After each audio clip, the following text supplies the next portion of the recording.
Hey guys, welcome to this first tutorial of mine in which I'm going to review the Sylenth1 by LennarDigital.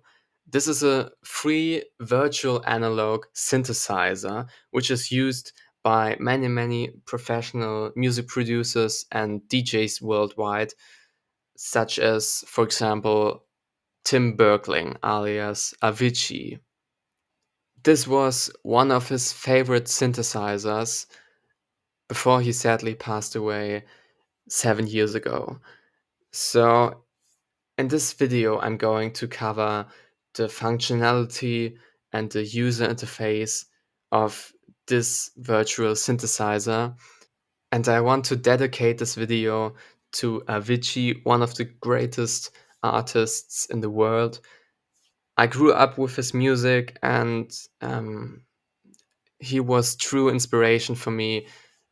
And I felt very sorry when I first heard about his tragic death in April of 2018. And yesterday would have been his 36th birthday. So this video is for you. But let's just dive right into it. In this video, I'm going to cover two elements in this synthesizer, and the other ones I'm planning to review in later videos. But for today, we're just going to focus on the oscillator and the amplifier panel. Okay, so first of all, let's have a closer look to the oscillator panel in the upper left corner. So what does an oscillator actually do? You have to think about it as a sound generator that initially creates a sound by a specific waveform in a specific pitch, and you can edit these values all in this panel. And this is the basic sound on which you are going to add up more effects, or let's say a filter, or you're also able to modulate the envelope and the LFO. But this is good stuff for the next videos. So in this one, we are only focusing on the oscillator panel and the amplifier panel. First of all, you need to know that the Sylenth1 by LennarDigital consists of 4 oscillator panels. So we have the first one in the upper left corner, the second one in the upper right corner. The third one is available if you click on the Part B button in the top menu. And then this is the third oscillator and the fourth oscillator. And if you want to hear the basic sound of a default oscillator, then you have to go to Menu in the middle of the synthesizer, click on Preset, and then Clear and Initialize. Or you can simply use the shortcut Ctrl+J. And this is what a basic sound by an oscillator sounds like.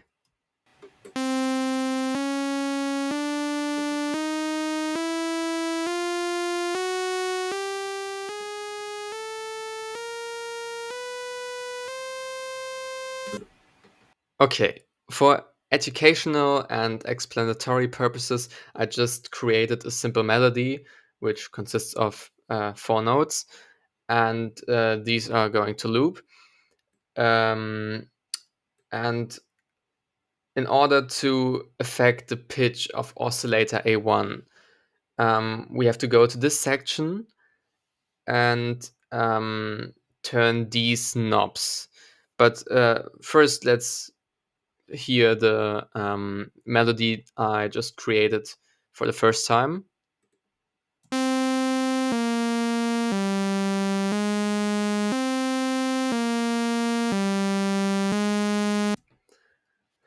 So if you want this oscillator to play at a lower pitch, then you have to decrease the number next to octave.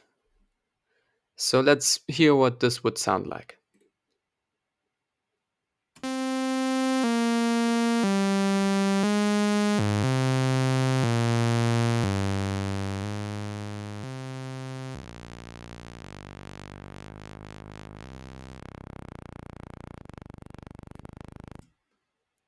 And by the way, you can always reset the value that you just adjusted by double clicking on it.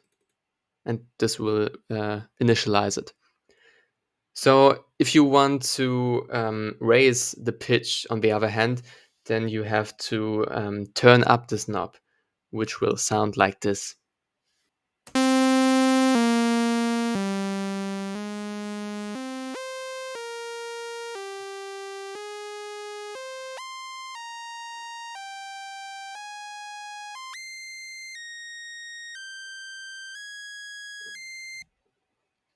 So, and if you're not into music theory, all you need to know is that an octave consists of 12 notes, which are also called semitones.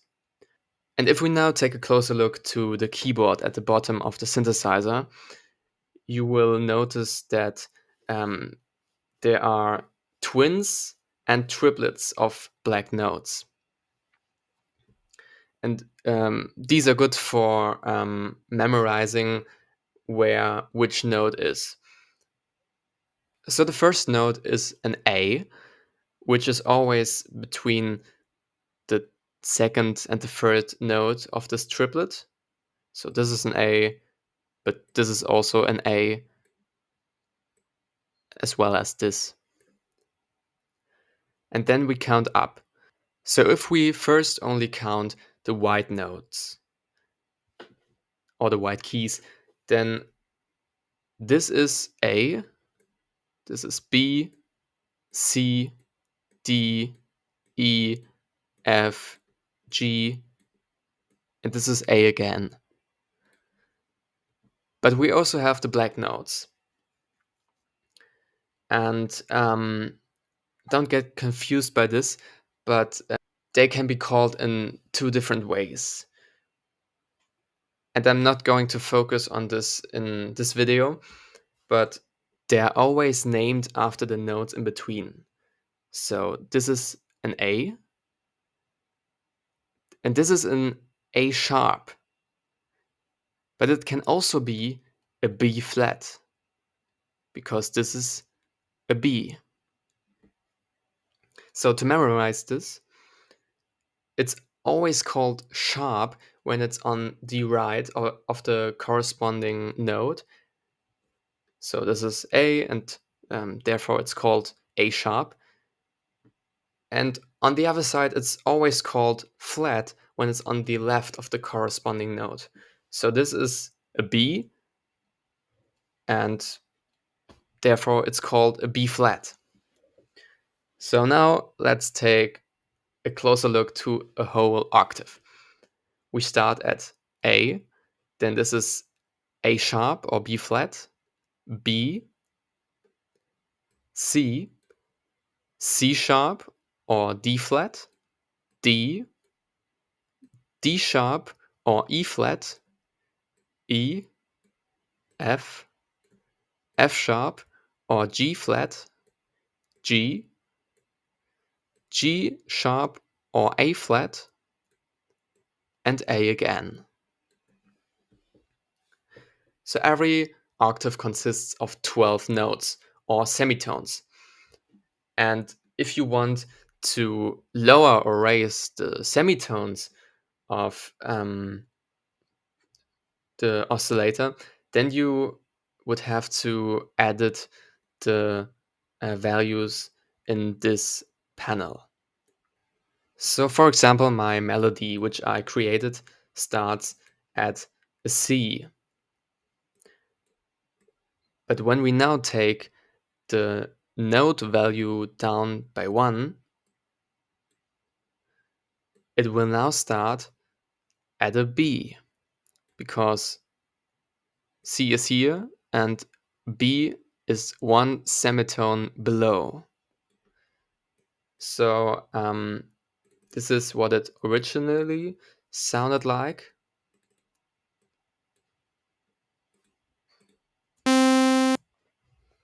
And this is what it now sounds like.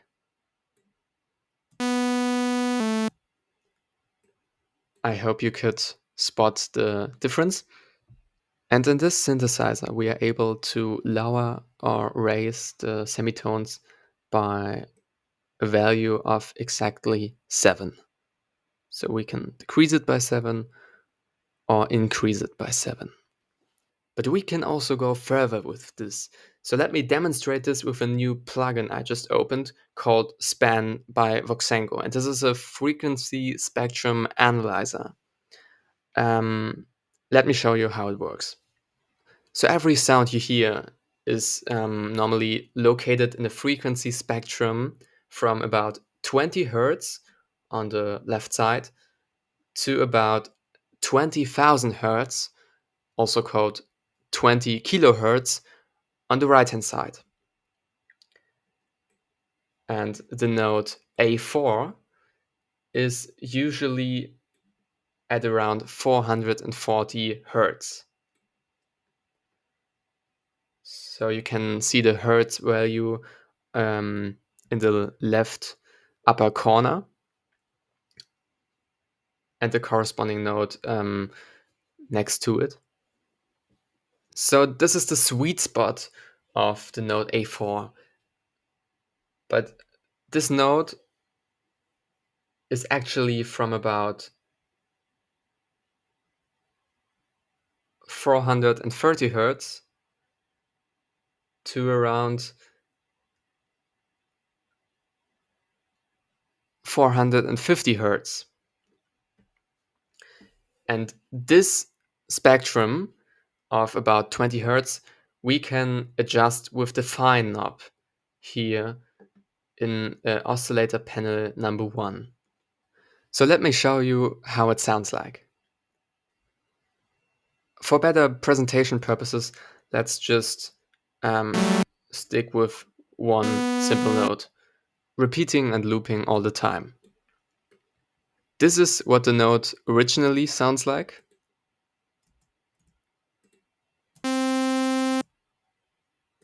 And this is what it sounds like if it's fine-tuned and decreased by an amount of 1. Listen closely.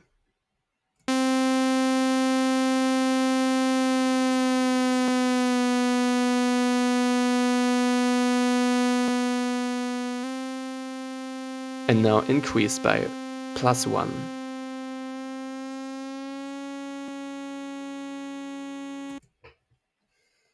The volume knob here is pretty much self-explanatory.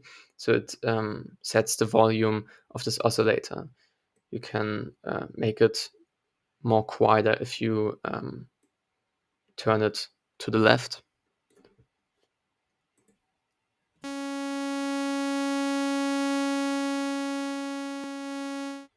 And by turning it to 0, the oscillator is deactivated. And if you want to change the form of the sound wave, then you just have to click on this panel and select which type of sound you want. So as a rule of thumb, the sharper the edges of a sound wave are, the harsher the sound is. So a saw wave, for example, is pretty harsh and sounds like this. And contrarily, a sine wave is much more soft and sounds like this. And this is great for sub bass, for example. With the invert button on the left, you can flip the sound wave at a vertical axis.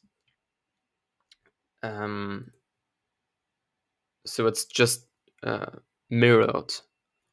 And this is what it sounds like. You will not really hear it.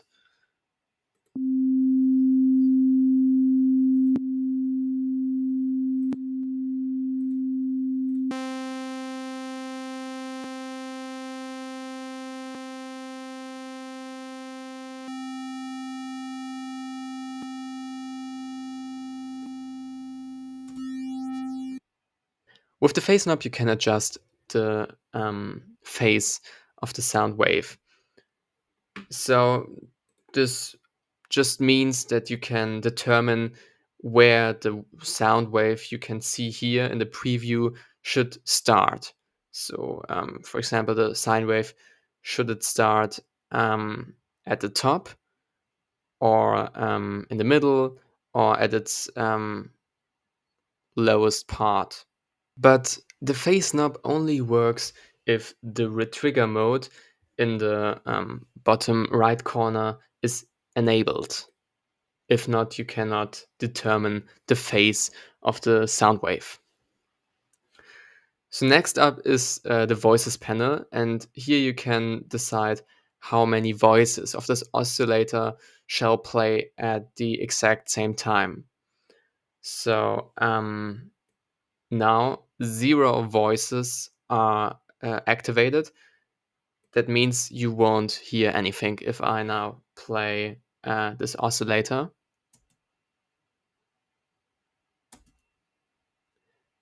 But if I now turn the voices knob up to 1, then you will hear the sound that we were hearing before. Then this is what it sounds like. And now listen closely if I turn up the voices knob.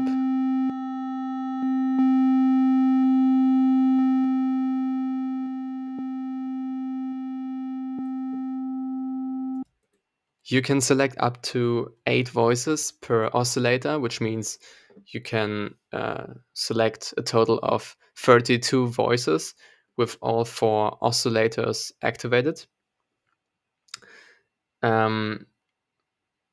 But you can increase this number even more if you turn up the polyphony knob, but let's just cover this in another video. So let's practice this on another example. A saw wave with no voices is inaudible, so you will not hear anything. If I turn up the voices, then you will hear one saw wave. And you can go up to 8 voices per oscillator. And if these voices shall peak out even more, then you have to increase the amount of the detune knob. So let's start at 0% with 8 voices.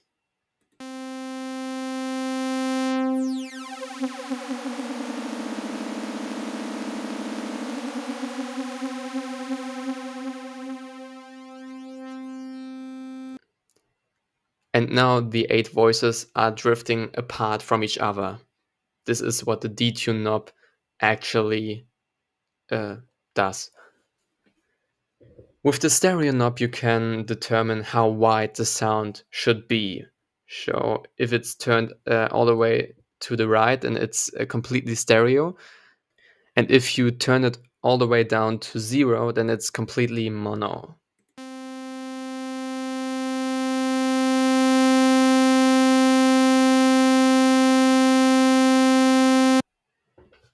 And a sound that's mono is much more centered, and you will hear the exact same sound, for example, on the left and the right of your pair of headphones or on your pair of loudspeakers. And this is pretty simple. If you turn it all the way to -10, then you will only hear the sound on your left loudspeaker or on your left headphone. And if you turn it all the way to the right, then it will only appear on the right of your headphone or loudspeaker or whatsoever. And when an amount of 0 is selected, then the sound is equally audible on the left and the right side of your headphones.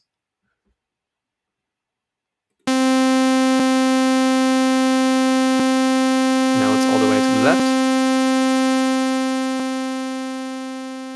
And now it's all the way to the right. Lastly, let's have a closer look to the amplifier, which is connected to oscillator 1. And this controls the attack time, the decay time, the sustain time, and the release time of the sound produced by the oscillator. So short ADSR. The attack time means the time the sound needs to reach its peak. So with an attack time of 0,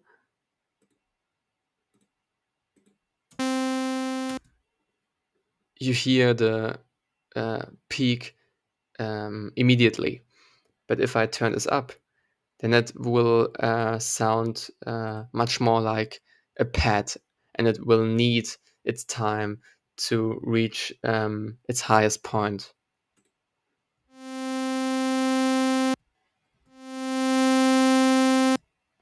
So next is the sustain value, and this sets the amount where the sound, after it's peaked, shall stay for the rest of the time that it's played. So if I turn this all the way down, then the sound gets more and more plucky.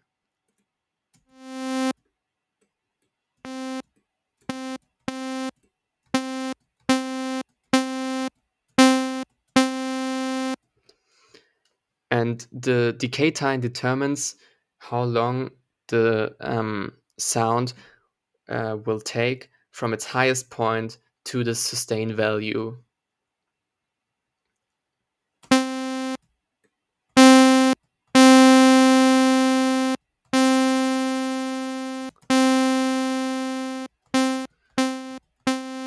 And the lower you set this, the pluckier the sound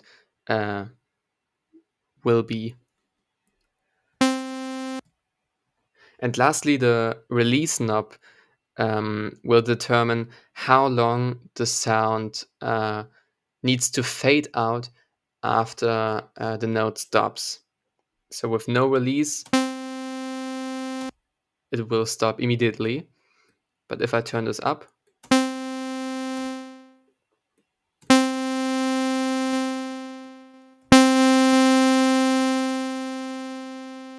you will hear that it needs more and more time to fade out if I turn up the control.